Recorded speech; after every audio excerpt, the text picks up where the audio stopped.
President Biden spent the day in New York and New Jersey touring some of the damage done by Ida. The storm caused massive flooding in the Northeast and is responsible for at least 50 deaths there. The president talked about how the U.S. needs to take more action on climate change and infrastructure changes to prevent this type of damage.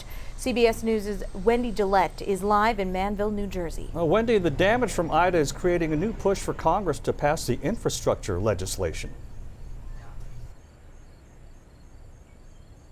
Yeah, that's right, Ron. President Biden was certainly floored when he saw all of the damage all over Manville, New Jersey like this. It was caused here in Manville when the Raritan River overflowed its banks. Most of the people in this town did not have flood insurance. This is my family album.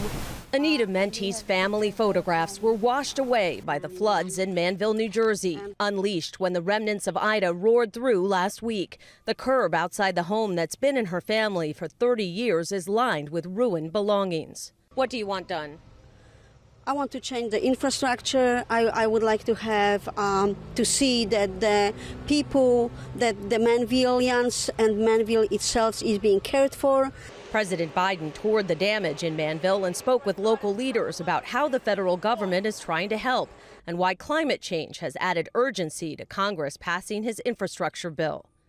I think the country's finally acknowledged the fact that global warming is real and it's moving at an incredible pace. The president is also stopping in Queens, New York, where several residents died when floods submerged their basement homes. He approved major disaster declarations for 5 New York counties and 6 in New Jersey, allowing individuals and businesses to receive federal aid for repairs and temporary housing. Nearly every street in Manville looks like this, piles of debris outside homes.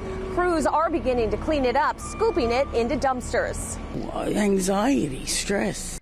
Donna Bazold says she's dealing with many emotions after losing everything she owned. You know, I can't afford to keep replacing furniture all the time and living on eggshells all the time. Every time it rains heavy, I'm a nervous wreck. After enduring 2 major floods in her apartment, she says she's moving and never coming back.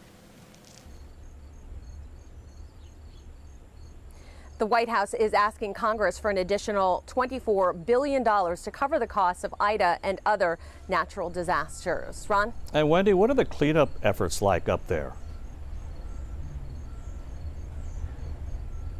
Well, they are substantial. We saw basically it going on all day. You saw that dumpster, that excavator in the middle of the road, and they were going basically up and down this street. They only covered one street all day, and there are streets lined for just blocks in Manville. So it's going to take probably weeks to get through all of this garbage and debris to get it all cleaned up.